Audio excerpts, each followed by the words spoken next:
Hannah is backpacking across Thailand with some friends when she meets David, a British tourist like herself. As luck would have it, they just happened to meet in this tiny island in the Gulf of Thailand. Sparks fly, and the two strike up a quick connection. But it's hard to get to know somebody in a place like this. David suggests someplace quiet, and the pair sneak away to the deserted beach. David makes his move away from prying eyes. But in such a bustling tourist destination, someone is always watching. Really, in this particular setting, the sound or the drone of the waves lapping against the shore and the pale moonlight, that would render a person undetectable. Really, they'd be merely a shadow. The romance between David and Hannah is short-lived. A trip to this tropical paradise ends in a grisly tragedy.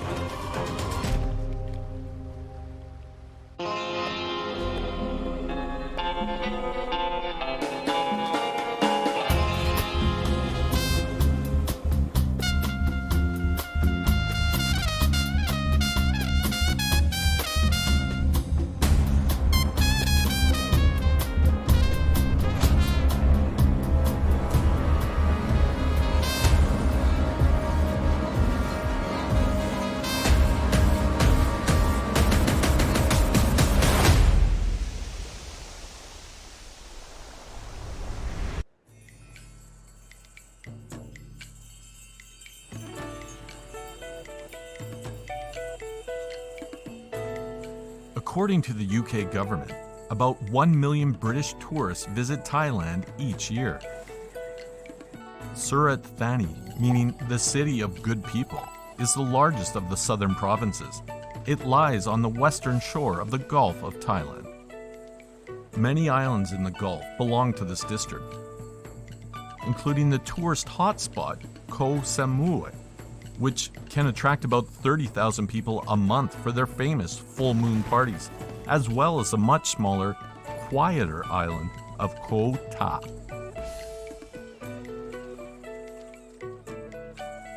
With an economy that is largely dependent on tourism, the island is known for its hiking and rock climbing, but is most notable for its scuba diving and snorkeling, thanks to its clear visibility and the variety of sea life.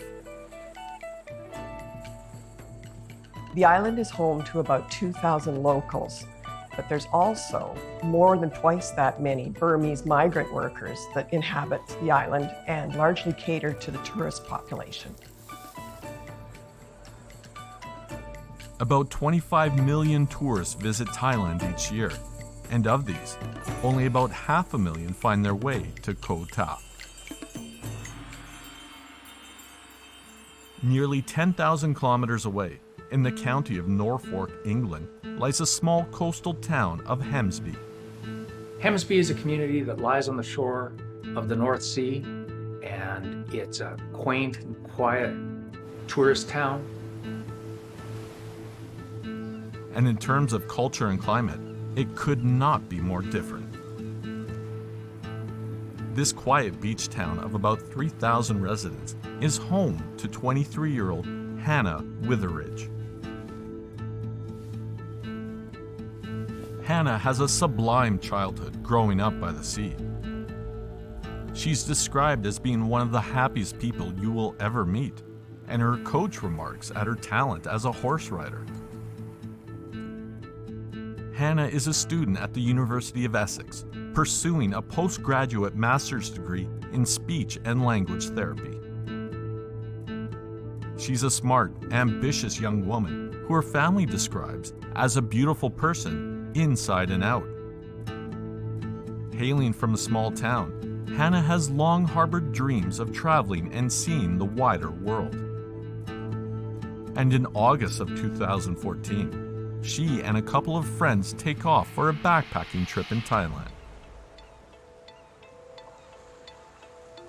After a couple of weeks of sightseeing and parties, Hannah and her friends make their way by ferry to the island of Koh Tao to spend some time in nature, hiking, swimming, and snorkeling. It's a welcome reprieve from the larger tourist crowds throughout Thailand. Hannah's a recent graduate of the University of East Anglia.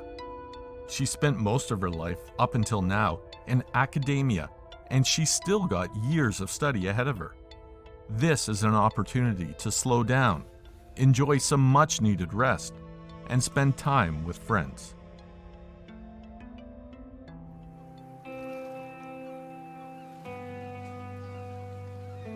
Hannah is young and attractive and catches the attention of David Miller, a 23-year-old British backpacker like herself. David is in Koh Tao with some friends, hoping to do some snorkeling in the famous coral reefs surrounding the island. He also happens to be staying at the same hotel as Hannah. Hannah also takes notice of the young, athletic David. Like Hannah, David grew up near the sea. He's from the British Isle of Jersey, which is in the English Channel off the coast of France. Jersey is itself a popular tourist destination, blending a mix of both French and British culture, and boasting spectacular views, architecture, and beaches, as well as some of the largest tidal ranges anywhere on Earth. David is described as a bright young man and a talented artist, with real potential to forge a worthwhile and fruitful path in this life. He completes his undergraduate degree in civil and structural engineering at the University of Leeds and is preparing to start a master's degree. He's just completed a 6-week work placement in Australia with a mining company, and he's excited to take a much-deserved break. David and Hannah are from two very different parts of the UK, and they've never met. But on August the 25th, they both arrive in Thailand. As luck would have it, they just happen to meet in this tiny island in the Gulf of Thailand, and they form an instant connection. Hannah is taken in by the charismatic David. He's funny, charming, and intelligent. They bond over life as a student, the pressures of university, and their plans for the future. Hannah's friends aren't so sure about this guy. After all, they barely know him, and they don't want her to get hurt. But they have to accept that she's an intelligent young woman and she must know what she's doing. Hannah assures David they'll catch up later. After all, they're neighbors for the next few days.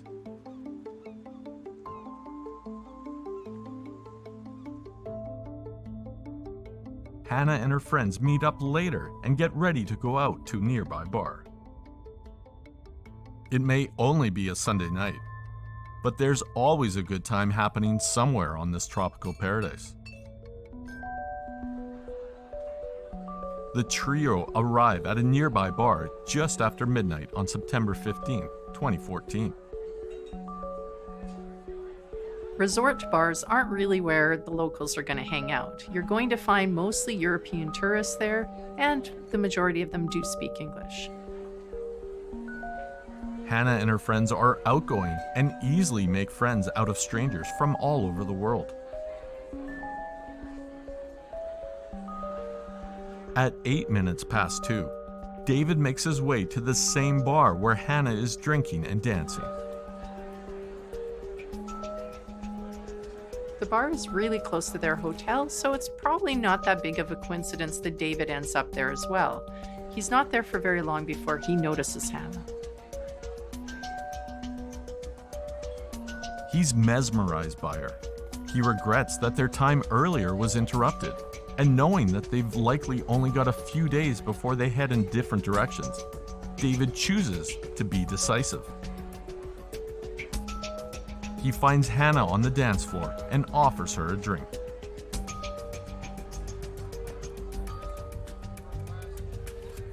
Hannah wouldn't normally accept a drink from a strange man, but in this particular case, she accepted it. Hannah and David pick up where they left off from before. Hannah falls for David, completely taken with him. But unfortunately, they're not alone.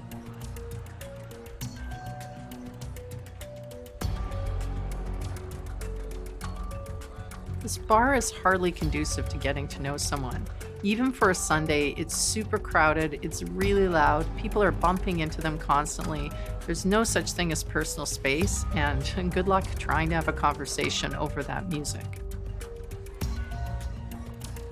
David suggests they sneak away somewhere quiet where they can be alone, and Hannah says yes. At that point, they decide to go for a walk on the beach. Little do her friends know, this will be the last time they see her. By the time they leave the bar, it's likely 3 or 4 in the morning. The only people still awake are back there partying. They have the beach to themselves.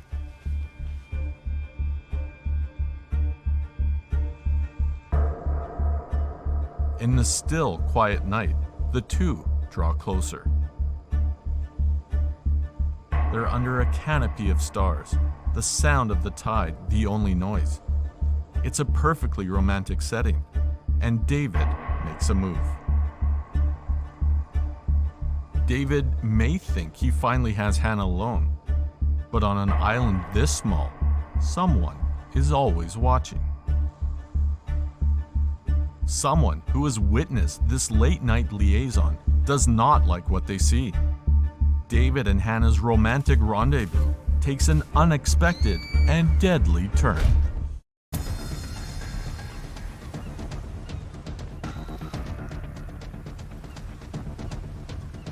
British tourists David Miller and Hannah Witheridge are both backpacking through Thailand before pursuing master's degrees in their respective fields. They hail from different parts of the UK and have never met before. But on September 14, 2014, they end up neighbors at the same hotel. The two quickly hit it off and a connection is formed. The pair steal away and finally have a moment alone together. But their romantic night takes a deadly turn. While David and Hannah are getting to know each other better, someone else is watching them. This person has been biding their time, waiting until the couple was distracted enough to make a move. Now they come out of the trees and quickly cover the distance between the tree line and where David and Hannah are. Really, in this particular setting, the sound or the drone of the waves lapping against the shore and the pale moonlight, that would render a person undetectable. Really, they'd be merely a shadow in the area.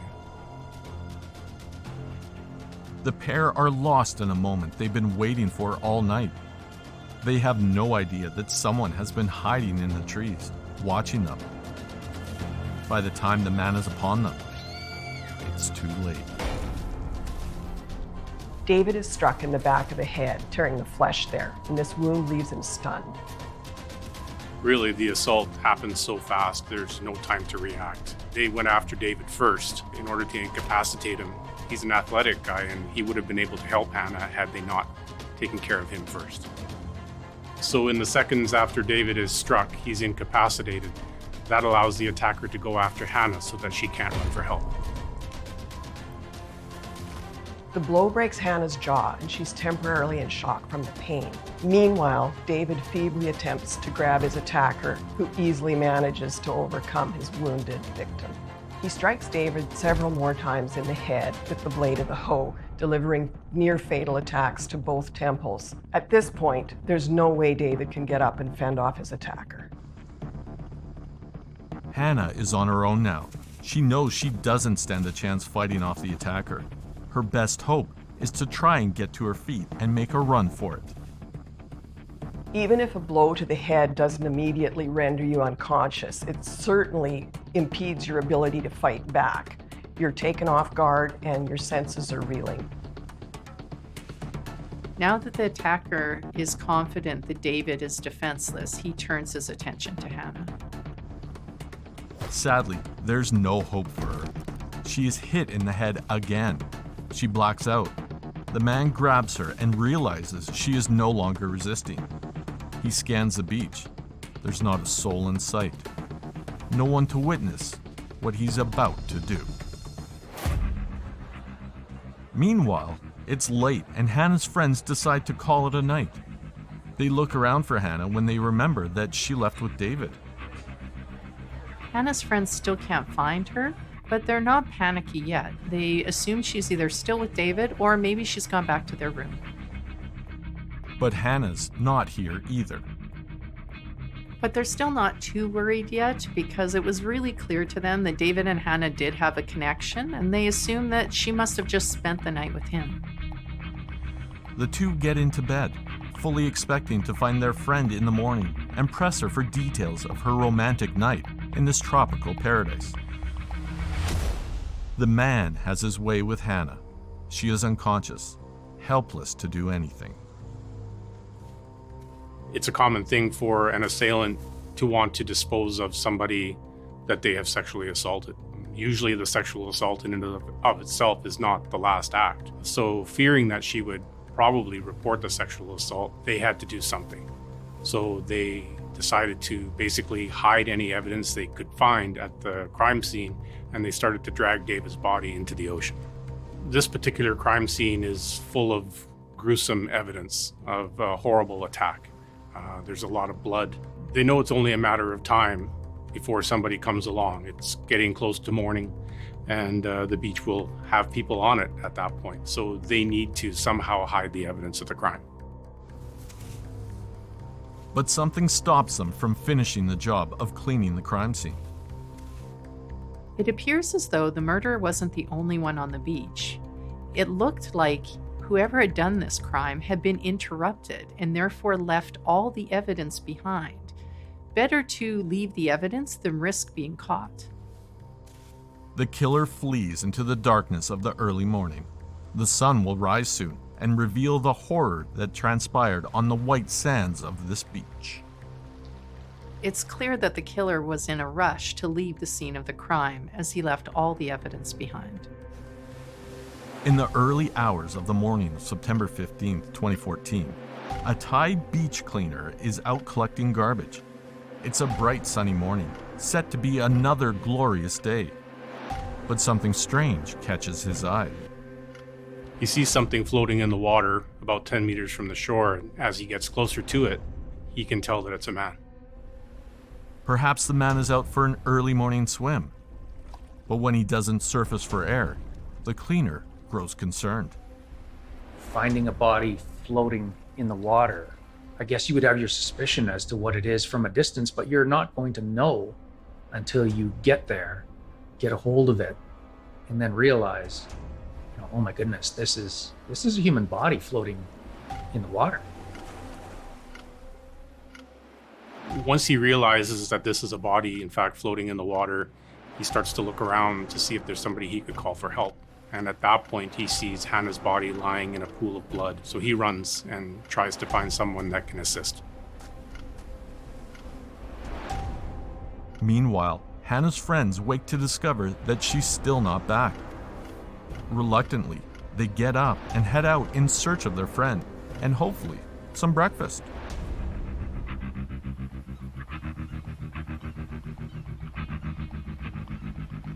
The two ladies are surprised to see that police have roped off the beach, only 20 meters from the door of their hotel.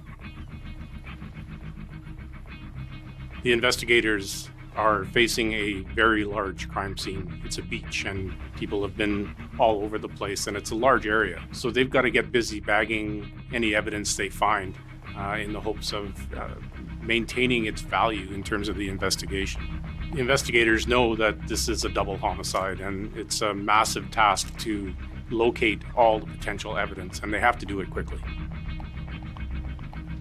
A crime scene like this involving a beach, really is difficult to process. There are so many natural elements that have to be considered. A rising tide, for example, just the regular surf, the waves, a wind that can blow the sand around and potentially cover evidence. All those things need to be considered, and the evidence needs to be protected when it's found. As far as the body lying on the beach, obviously if it's been out in the elements, it's going to deteriorate faster than if it was indoors or in the water for that matter. So you've got that to contend with as well. And this being Thailand, it's a hot, humid, and muggy environment. So you're going to want to get that scene processed and get the body off to the medical examiner as soon as possible. Hannah's friends are at first intrigued by the commotion taking place so close to their hotel. Clearly, something exciting happened right under their noses while they slept, and they're curious to hear from the locals what all the fuss is about. But suddenly it dawns on them. Where is Hannah?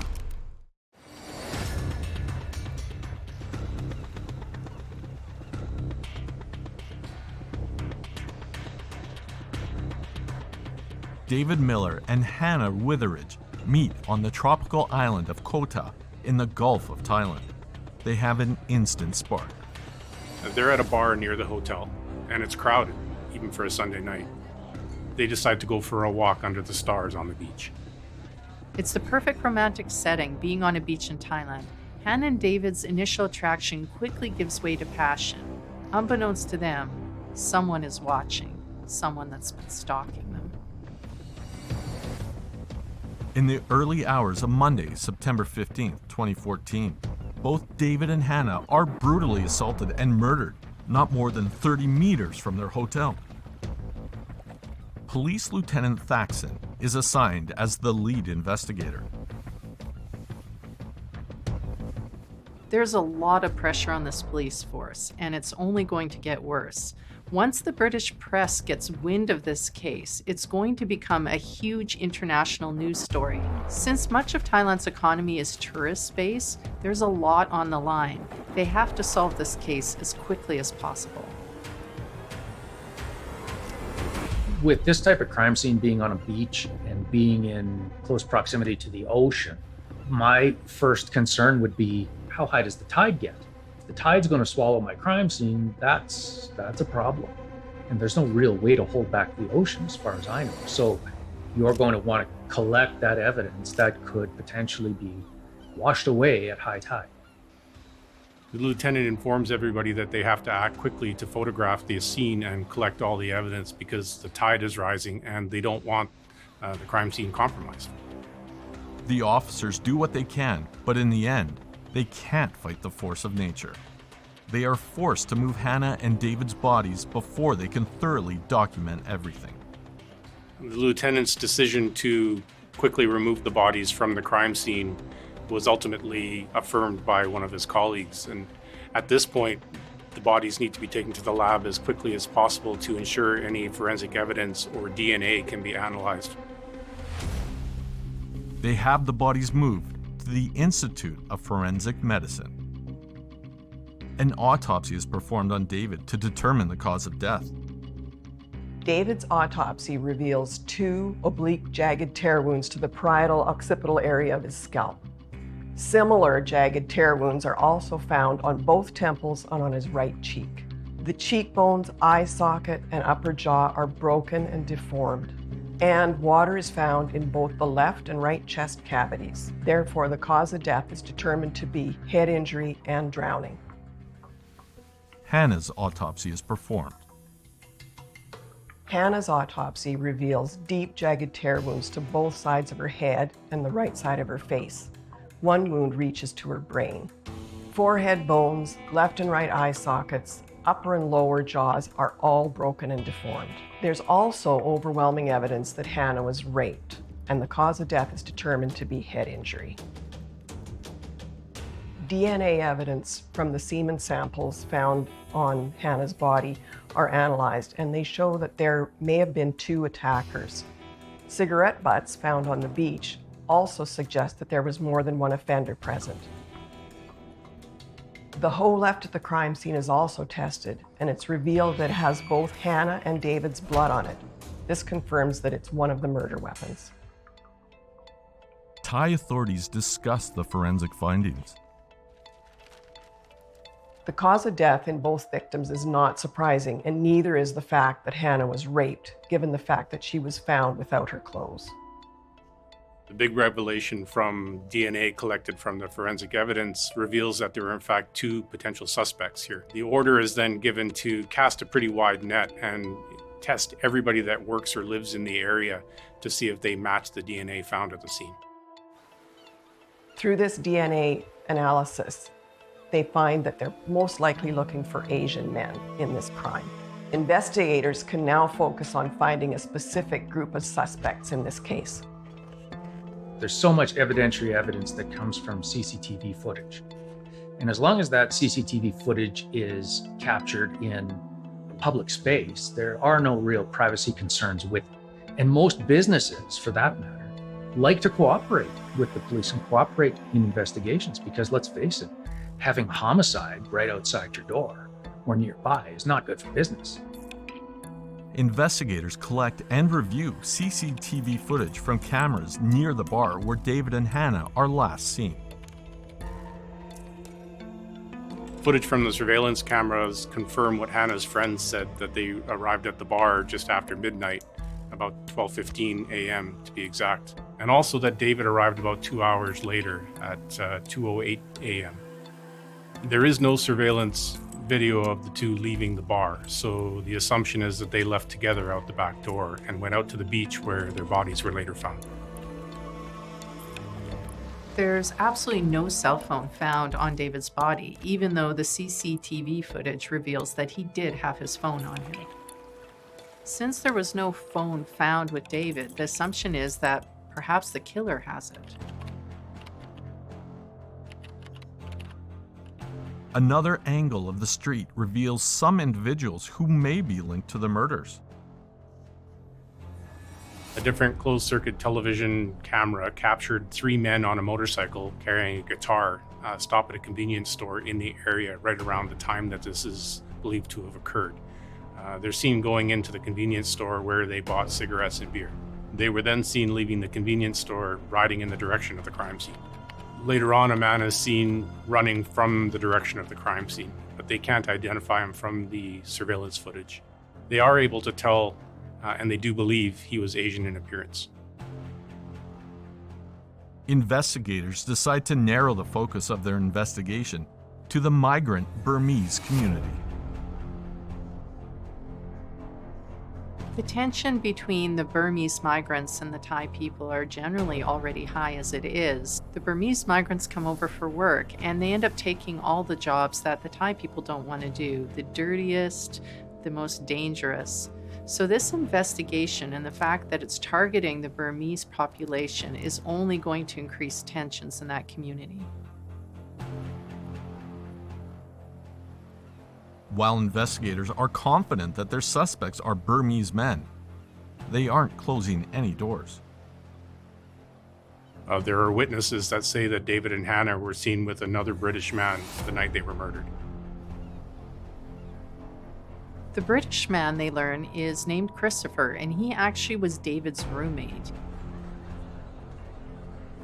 There's a theory going around that perhaps Christopher was also attracted to Hannah, and perhaps his jealousy pushed him over the edge. But would being attracted to Hannah really cause Christopher to kill her and David? Doesn't make sense. Christopher is no longer staying at the hotel. For all investigators know, he's left the country by now. They'll need to move fast if they hope to bring him in for questioning.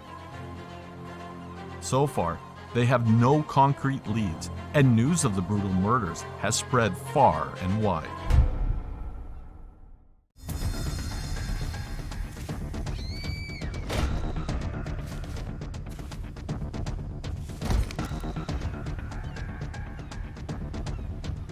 Forensic analysis reveals that DNA from 2 men is found at the crime scene. The investigation turns to the marginalized Burmese migrant community. DNA samples are collected and tested. The news of 2 British backpackers brutally murdered on the island makes headlines across the globe. Investigators feel the pressure to come up with some suspects, and fast. One possible lead is another British man who shared a room with David, Christopher Ware, but police have yet to track him down. They redouble their efforts to find him before he has a chance to leave the country. At the Bangkok International Airport, Christopher Ware's passport is flagged. Luckily, they're able to intercept Christopher before he leaves the country. Christopher swears he had nothing to do with the murders of David and Hannah. Christopher thinks the theory they give him about his own guilt is ridiculous. He suggests it's just that the cops are so desperate to solve this case that they'll jump at any possible motive. Certain that he'll be cleared, he agrees to have his DNA tested and compared to that found at the crime scene.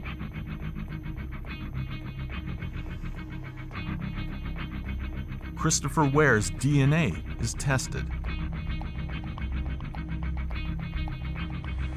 When tested against the semen and the DNA found on the cigarette butts at the crime scene, the test comes back negative and Christopher's cleared as a suspect in this murder. Investigators turn their attention back to the Burmese migrant community. It's now October, and investigators still have no leads. Investigators are interviewing members of the Burmese community. During the course of the interviews, they speak to a gentleman by the name of Mr. Mau Mau, and he tells them where he was on the night of the murders, and what he tells them sparks immediate interest. His story is that the reason that they were near the crime scene is pretty innocent. They picked up some beer and cigarettes and went down to the beach, very near the radius of the crime scene, to play guitar and hang out. That description matches what investigators saw on the CCTV footage. When he was shown the image, Mr. Mau Mau confirmed that it was himself and two friends riding on a motorcycle leaving the convenience store. Mr. Mau Mau reveals he was with the two men for part of the evening, but left them to go see his girlfriend, stating that they later crashed at his place once he was already home. On October 1st, 2014, investigators escort Mr. Mau Mau to his home, where he claims they may find the friends he was with that night. They find the two young Burmese migrants and begin to question them, but they quickly realize that the boys don't speak Thai, which is a problem. Without even realizing what's going on, the boys are taken to prison and all of their belongings are removed from them. The officers detain them and seize the motorcycle and all of their belongings for further investigation. And since they're Burmese migrants, one of them can't produce any papers that say that he has the right to be there. Saw Lin is interrogated through a Burmese translator. He confesses that he entered the country illegally to work and send money home to his family. He knows he's in trouble. He's broken the law and there are bound to be consequences for that. He realizes that his best hope is to cooperate with the investigation. He was shown evidence that indicated investigators knew that he was near the crime scene. However, he denied that he had anything to do with the murders. Investigators ask if he'll submit to a buccal swab to test his DNA against that found at the crime scene, and he agrees.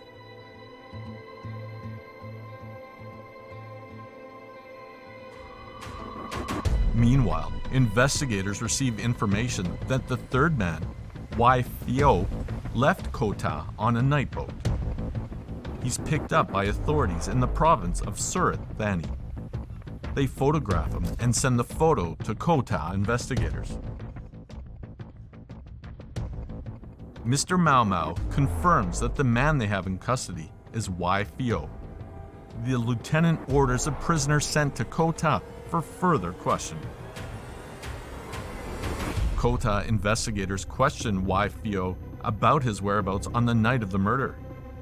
He's confronted with evidence from the CCTV footage, as well as Mr. Mau Mau's testimony that he was near the crime scene at roughly the same time the murders occurred. He admits that he was in the area, but simply being there doesn't mean that he committed the crime. Wai Phio agrees to have a sample of his DNA tested against that found on the bodies and the cigarette butts at the crime scene. Both Wai Phio and Zaw Lin are interrogated separately. So while they're waiting for these results, the police begin to unfortunately rigorously question the boys. They continue to deny any involvement with the murders. However, under the intense pressure of the interrogation, they eventually crack and they independently admit to killing Hannah and David. Yeah, investigators would have their theory as to what occurred. There may be a witness to part of it or all of it, but somebody who is confessing to having committed a crime would know intimate details of how that crime was in fact committed. So taking them back to the scene and having them pointed out is a way to verify that what they're saying is in fact true. On the morning of October 3rd, 2014, investigators take Wai Fo and Zaw Lin to Sari Beach to reenact their crime. At this point, the suspects' lawyers aren't present yet.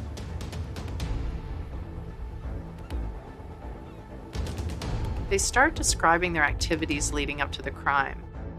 As we know from the CCTV footage, they were seen getting cigarettes and beer and going to the beach where they planned to hang out, play some guitar, chat, what one does on the beach. It's getting late, so one of the boys leaves to see his girlfriend.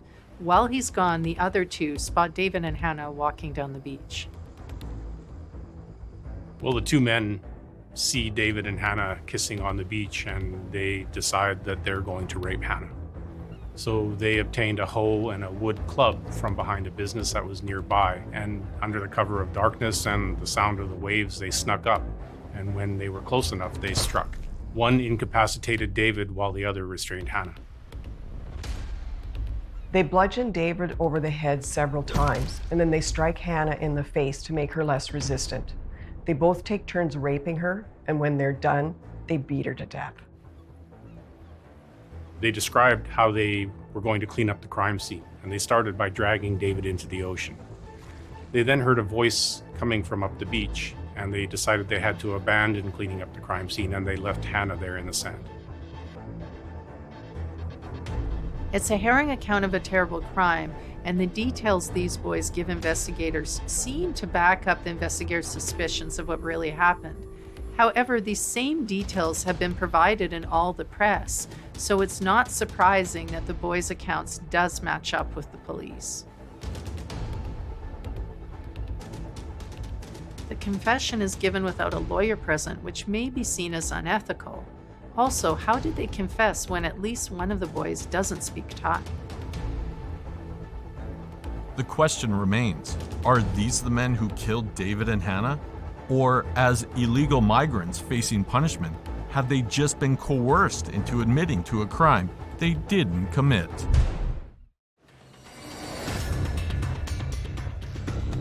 British tourists David Miller and Hannah Witheridge are beaten to death on the island of Koh Tao in the Gulf of Thailand. Two young Burmese workers are arrested for illegally entering and working on the island. While under questioning, they admit to the murders. But neither man has had the opportunity to speak to their lawyer. Are their confessions coerced? Zaw Lin and Wai Fio are given an evaluation to determine if they are of sound mind. After their psychiatric evaluation, they're given a physical exam to determine whether or not they've been assaulted while in police custody. They are found to be healthy and of sound mind.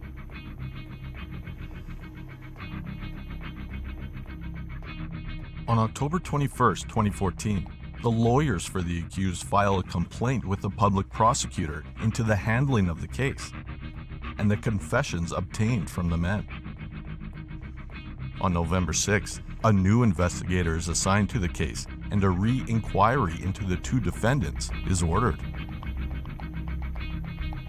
Once lawyers are present, a disturbing story comes out. A suspect says that he was brutally tortured by the police. A bag was put over his head, he was beaten, they humiliated him by taking video and pictures, and they even threatened to kill him and throw him into the sea. In spite of the fact these two young men protested that they were coerced into confessing, the re-inquiry into the matter didn't turn up any evidence of it. They have the young men's DNA, which ties back to the crime scene, and they have their confession to having committed the murders. The prosecutor decided to take the case to court. The two men are brought to trial on July 8, 2015. The prosecutor believes that this is an open and shut case. From the surveillance footage, we know that the boys were in the vicinity of the crime. Their DNA is on the weapons and on the bodies, so there's plenty of evidence that he believes this is an open and shut case.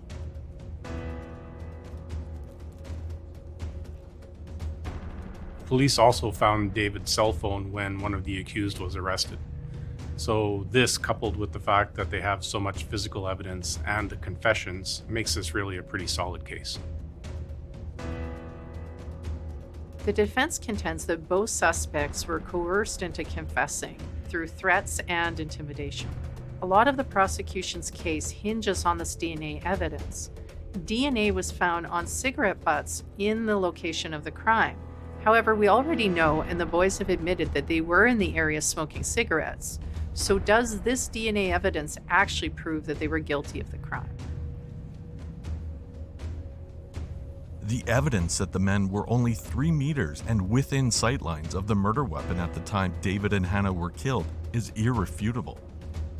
The defense is given the opportunity to retest the accused's DNA during the trial by the court, but they refuse. Added to that, the DNA collected and sequenced from Hannah's autopsy took place prior to the police having any suspects. The judges have no doubt about the verdict. On December 24, 2015, after a review of the evidence in the case, the two men are found guilty and are sentenced to death.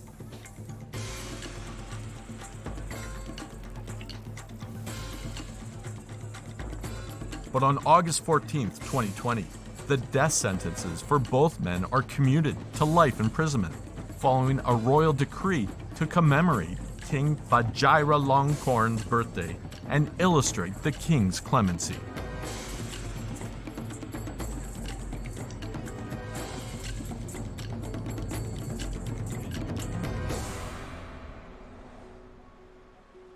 David's mother is actually glad that the boys convicted of killing her son won't be getting the death penalty.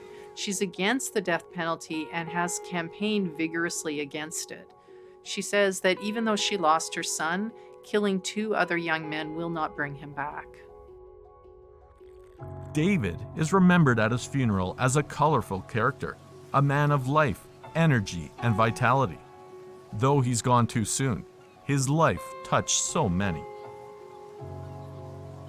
Hannah's funeral is likewise a celebration of her short life and all the lives she touched. Her family remembers her love of animals and the work she hoped to do through speech therapy. She would have gone on to make a significant difference in the lives of many people.